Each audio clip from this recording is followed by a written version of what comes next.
Mereka berpikir bahwa mereka di situ untuk ngobatin gitu kan, untuk ngasih obat gitu kan. Dia harus melakukan upaya-upaya pencegahan.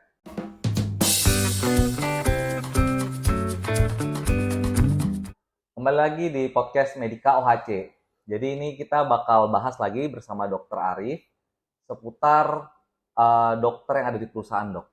Jadi kalau kita lihat di Indonesia ini udah mulai banyak nih perusahaan-perusahaan yang berkembang, akhirnya perusahaannya jadi perusahaan sedang ataupun besar, Dok.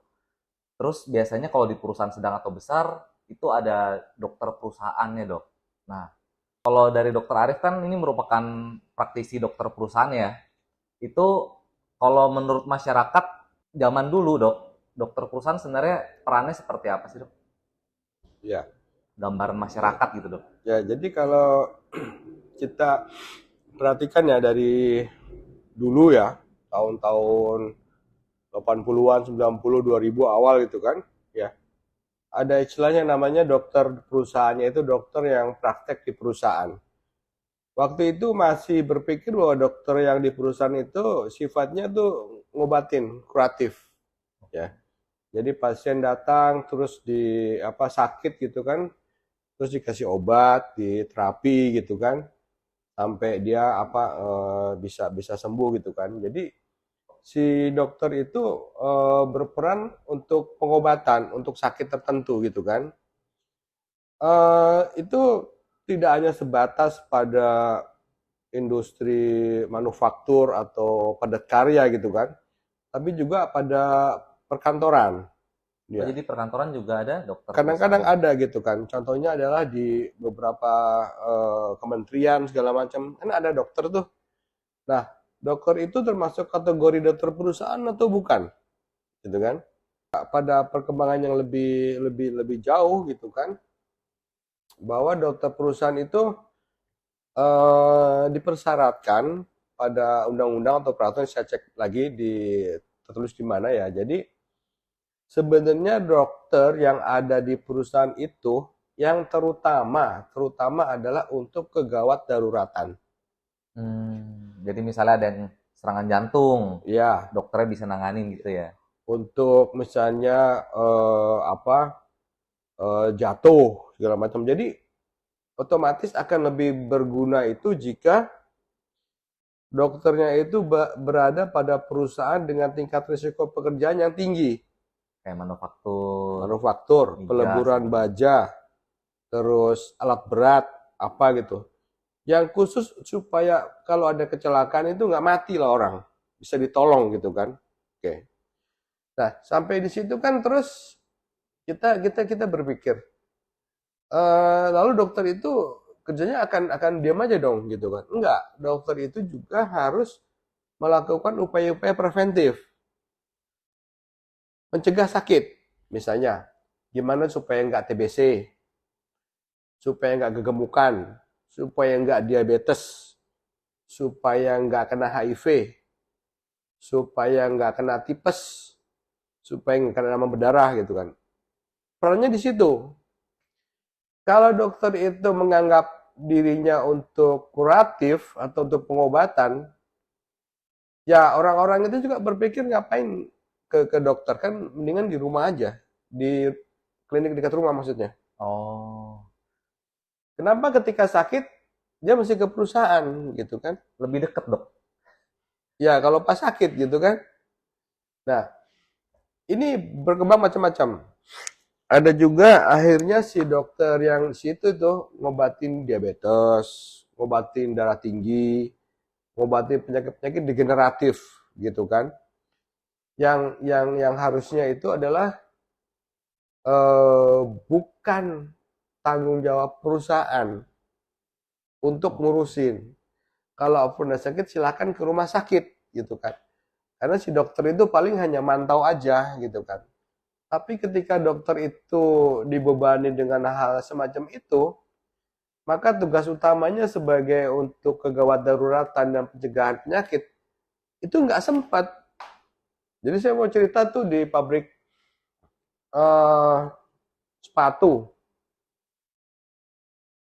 karyawannya ada 20.000, Satu lokasi. total 80.000. Oh ya, banyak banget berarti dok. Dokter praktek yang kuratif 7. 7 dokter. 7 ruangan dokter. Saya itu nggak di situ. Saya ada di ruangan untuk apa?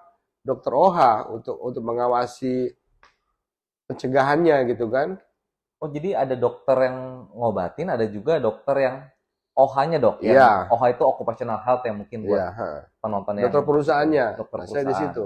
Kalau dokter kuratif itu dibebani lagi OH, nggak bakal bisa dia. Dia kan sibuk orang yang datang terus-menerus sakit batuk, pilek, mencret, sakit pinggang, sakit kaki, ubanan, ketombean, jerawat, segala macam. Ya, ngurusin yang begitu. Dia nggak akan sempat untuk ngatur gimana materi-materi preventif, bagaimana untuk mengatur supaya terjadi kegawat daruratan gitu. Dia nggak akan sempat gitu kan. Makanya pada perusahaannya besar Ngobatin aja ya. ngobatin aja nggak bakal sempat gitu kan.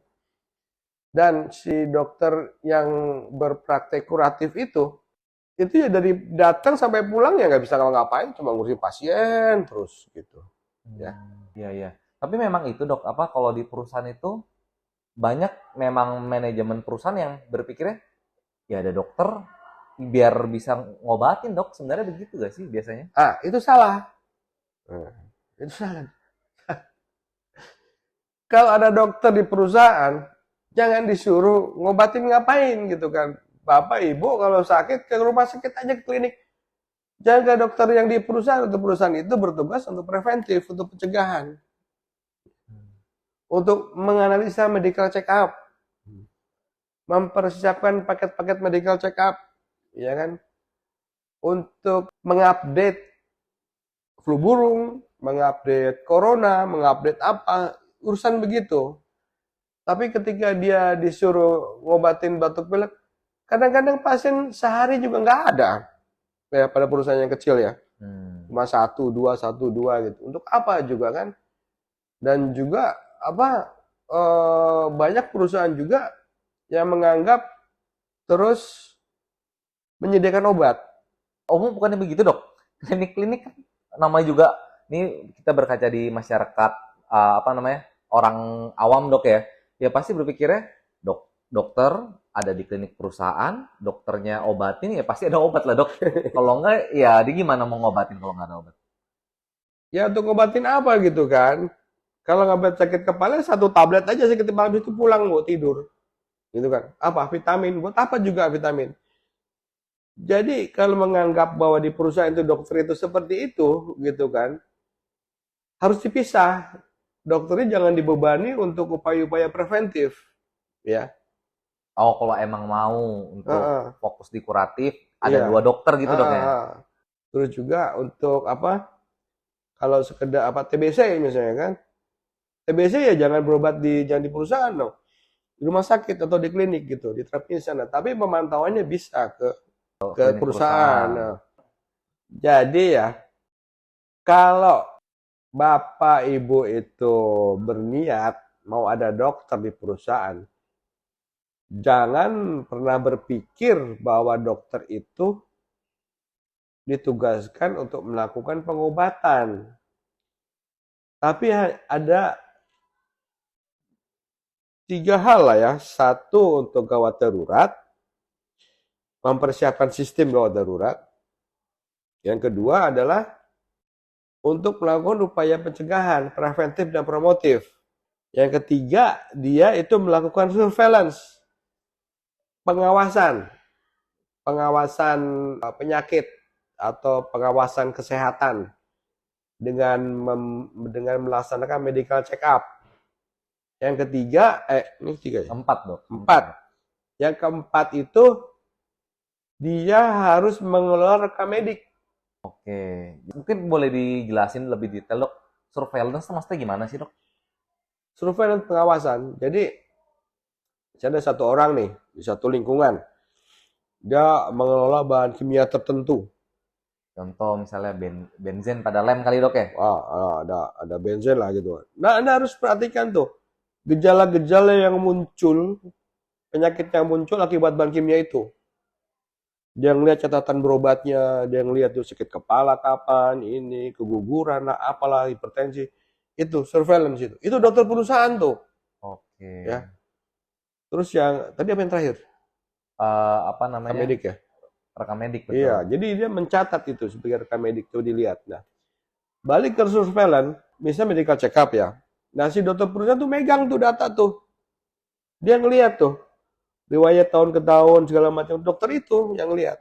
Jadi jangan pernah berpikir bahwa dokter itu bakal ngobatin, tapi pencegahannya gitu ya. Oke. Berarti harus ada punya data, Dok ya? Iya. Di suatu, kalau misalnya dokter di suatu perusahaan harus punya data, kayak tadi dokter bilang dia harus di data klaim rumah sakit mungkin dan lain-lain. Tapi berarti belum tentu loh, Dok, di perusahaan itu dokter diberikan data klaim rumah sakit, klaim asuransi misalnya gitu kan? Atau mungkin bahkan perusahaannya itu nggak ada asuransi tapi memakai BPJS. Gimana kita sebagai manajemen perusahaan bisa menyikapi saat kita mau undang dokter di perusahaan, sama kita juga memberikan fasilitas data itu, Dok, supaya dokternya bisa optimal dalam bekerja. Jadi intinya adalah bahwa si dokter itu melakukan surveillance, pengawasan ya orang-orang. Kapan orang sakit, gejala-gejalanya apa yang dia bisa tahu sebelum itu kejadian gitu kan. Nah, saya ambil contoh aja yang apa ya udah medical check up lah, ya udah medical check up. Data medical check up itu dipegang sama dokternya, Oke. dipantau. Kolesterolnya berapa kemarin, tensinya berapa segala macam. Itu sama dokternya tuh udah dipegang gitu kan, begitu. Ini masalahnya, terus setelah Anda nonton ini, terus Anda ke dokternya, terus nanyain dokternya bilang, waduh saya nggak bisa gitu kan, yang begitu. Nah, kasih saran sama dia bahwa sudah harus mulai masuk ke tidak sekedar ngobatin doang, tapi memantau, menganalisa data dan segala macam gitu kan. Karena itu apa? Untuk supaya si dokter itu bekerjanya optimal gitu kan, memang harus siap dokternya. Ada Oke. masalah di dokter juga, yang dokternya pun merasa bahwa saya kerja di sini untuk pasien. Begitu dia datang, pasiennya nol, Oke. satu, dua gitu. Terus ngapain? Enak, nyantai katanya. Pasien cuma satu, cuma dua. Salah, salah lu. Bukan ngurusin pasien satu, dua, bukan. Tapi Anda harus olah data dan Anda beri masukan ke direktur atau ke manajemen tentang potensi-potensi kesehatan yang bakal muncul. Oke. Gitu. Manajemen kan pasti kurang paham juga, Dok, ya, terkait apa dokter melakukan surveillance dan lain-lain. Disitulah peran dokter untuk proaktif juga untuk memberikan pengetahuan ke manajemen, Dok, ya, terkait surveillance ataupun pencegahan gitu ya. Ya, itu bisa dibilang gak ada sih. Jadi pengalaman saya, dokter-dokter ada di kantor terutama ya, mereka berpikir bahwa mereka di situ untuk ngobatin gitu kan, untuk ngasih obat gitu kan. Dia harus melakukan upaya-upaya pencegahan.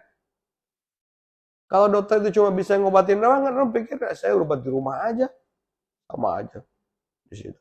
Atau mungkin juga ada suatu pemikiran yang keliru gitu kan, bahwa kalau ke dokter itu pasti nanti pas keluar dikasih obat gitu kan. Saya Oh, nggak ini pasien ya, dari sisi pasien pasien gitu. ya. Saya minta obat itu. Nggak, saya kebetulan bukan tipe orang yang begitu. Jadi kalau di MOHC setting apa dokter perusahaan atau klinik perusahaan itu kan, itu kita tekankan hal itu gitu kan. Meskipun pada kenyataannya ada yang jor-joran masalah obat, Hmm, kasih obat gitu kan. Biaya obatnya lebih gede dibanding biaya dokternya. oke. Berarti kalau misalnya di perusahaan itu targetnya bukan dokter mengobati, kira-kira perusahaan saat merekrut dokter nih targetnya apa, Dok? Dari perusahaan ya. Target. Kan kalau misalnya perusahaan mau hire profesional dokter nih, perusahaan kan masih pikir, oh ya udah yang penting ada dokter, ada pasien nanti diobatin gitu kan. Sekarang dokternya settingannya bukan untuk mengobati nih dok. Akhirnya goals yang benefit perusahaan bisa dapat kira-kira apa dok? Jadi saya kemarin dihubungin tuh sama teman saya, ya, mantan dari Cikarang pindah ke Medan. Dia tuh orang HSE. Terus dia bilang, dok, bisa minta ini nggak, job desk atau program kerja dokter perusahaan? Emang kenapa? Saya rasa dokter yang di kami itu tidak bekerja sesuai yang diharapkan, gitu kan. Saya bilang, harapan Bapak ya. Kalau harapan HRD mungkin udah cukup. Nah, harapan HRD, ya dokter nongkrong nungguin pasien, itu sudah. Dokter datang itu ada pasien, ya itu HRD pikir gitu. Tapi orang HSE yang udah kenal sama saya sebelumnya gitu kan, dia pasti ngeliat, dulu kayak gini gitu kan. Ini dokter itu harus memiliki KPI, kayak performa, dia mau ngapain aja gitu kan. Nah, terus ya udah Pak, nanti akan saya kirim gitu kan, kira-kira apa yang harus dilakukan dokter itu. Oke. Masalahnya Pak, saya bilang, si dokter itu tahu nggak harapan Bapak itu bahwa yang dimaksud sama, iya dok, soalnya si dokter itu bukan di bawah saya katanya, tapi di bawah HRD. Oke. Jadi saya nggak bisa ngapa-ngapain, tapi saya bisa diskusi sama HRD supaya kita bisa men-setting kerjaan buat dokter itu, tugas buat dokter itu. Medical check up nggak Pak? Medical check up. Oh ya udah, nanti saya bantu bikin ini. Oke. Gitu, ya. Terus juga ada dokter di perusahaan, ya kita tahu lah ya di kementerian itu kan. Waduh, kliniknya kan luar biasa besar ya kan. Kliniknya segala macam gitu. Itu ya apa ya? Praktis itu hanya untuk obatin doang. Jadi fokus untuk kuratif ya. Kuratif doang. Saya bilang ini sesuatu yang agak-agak aneh. Kenapa? Bukan aneh sih dok, itu sesuatu yang memang wajar terjadi dok, karena kan mindsetnya dokter ya pasti mengobati sebenarnya dok. Ya, betul. Itu mungkin saya kali yang error ya. Mungkin pikir gue juga nih yang enggak gitu kan. Begitunya lah. Bahwa suatu sudut pandang yang berbeda dari saya sama dari para dokter dan para pemilik-pemilik usaha itu. Di mana mereka menempatkan dokter itu dengan harapan kalau sakit ada dokter dekat gitu kan. Ya, begitu biasanya. Dia baru menyadari bahwa dia tidak pernah sakit selama setahun. Gitu kan. Jadi percuma gitu. Buat apa? Oke dok. Oke dok. Jadi kesimpulannya sebenarnya dokter itu lebih fokus kalau di perusahaan settingannya itu bukan untuk kuratif dok ya atau mengobati, tapi untuk pencegahan. Gimana kita bisa melakukan pencegahan penyakit itu dengan surveillance atau pendataan terlebih dahulu. Nah dok, ini pastinya setelah teman-teman nonton sharing dokter hari ini, itu udah pada tertarik nih, oh ternyata dokter tuh posisinya seperti itu ya di perusahaan, bisa mencegah penyakit yang nantinya bisa mereduce cost kesehatan juga mungkin ke depannya. Nah dok, kira-kira buat perusahaan-perusahaan yang ingin memulai ada dokter di perusahaannya, harus mulai dari mana dok, kira-kira? Pertama adalah bahwa harus berpikiran bahwa dokter di sini adalah untuk meningkatkan kesehatan dan mencegah penyakit. Itu aja. Terus yang kedua, orang dokter nih, tanya aja, dok, ada berapa karyawan saya yang diabetes? Dia harus bisa jawab. Dok, ada berapa karyawan di sini yang hipertensi? Penyakit metabolik dok ya. Tanya sama dia. Yang TBC ada berapa? Dia harus bisa jawab. Habis itu, oh berapa? Diabetes ada 10, yang hipertensi ada 20, yang nyari stroke ada 1. Lalu tanya lagi, apa yang harus kita lakukan dok? untuk mereka. Gitu kan? Nah, gitu.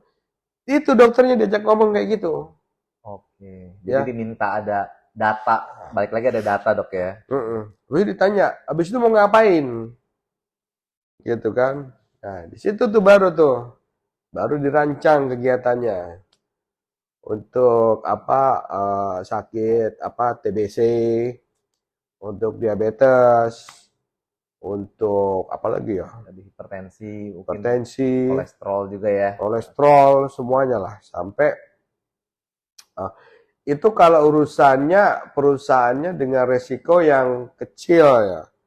Tapi begitu Anda itu masuk ke bisnis berat, tambang, batu bara, itu baru tuh. Satu harus menangani kegawat daruratan, dan kedua untuk mencegah preventif penyakit yang akibat dari pekerjaan tuh, HNB, terus penyakit akibat kerja, paru, terus yang sebagainya itu. Ya di situ dokternya gitu. Itu udah level yang tingkat lebih tinggi. Tapi enggak segitu-gitunya. Kalau orang yang di migas atau di tambang itu murni kegawat daruratan saja. Untuk di migas. Iya. Di site mungkin, Dok ya. Iya, supaya pas kecelakaan ada yang nanganin. Nggak mati aja gimana caranya. Oke, siap. Oke, thank you banget Dokter Arif buat sharing hari ini. Semoga bisa membuka insight teman-teman yang nonton juga, Dok ya. Nanti harapannya semakin banyak ada dokter di perusahaan-perusahaan supaya nanti fokus dokter itu bukan mengobati tapi bisa mencegah angka kesakitan biar nanti kos kesehatan nggak tinggi. Nih ya, kalau di perusahaan Anda itu kliniknya rame, itu perusahaan harus introspeksi. Kenapa banyak orang yang ke klinik? Harusnya klinik itu kosong. Harusnya sepi. Harusnya nol. Semuanya sehat. Tapi kalau klinik Anda itu dibanjiri sama pasien, mendingan berpikir ulang deh. Ini kenapa begini? Kenapa kok banyak yang sakit gitu kan? Jadi jangan mentang-mentang kliniknya ramai, oh ada klinik bagus, oh salah. Kenapa banyak orang yang sakit gitu kan? Terus berpikir, gitu kan? Ngapain nih orang-orang ke sini? Ya, jadi harus sepi ya kliniknya. Jangan justru disediain obat banyak-banyak gitu, enggak, jangan. Kenapa kok banyak yang sakit begini gitu kan? Di situ, keliru banget tuh, ya. Siap. Oke, berarti nanti yang terakhir kliniknya harus sepi. Dalam arti ya berarti karyanya pada sehat semua. Berarti program pencegahannya jalan. Oke, siap. Sekali lagi terima kasih Dokter Arif. Kita nanti lanjut lagi di topik-topik berikutnya di podcast Medika HC. Sampai berjumpa di podcast selanjutnya.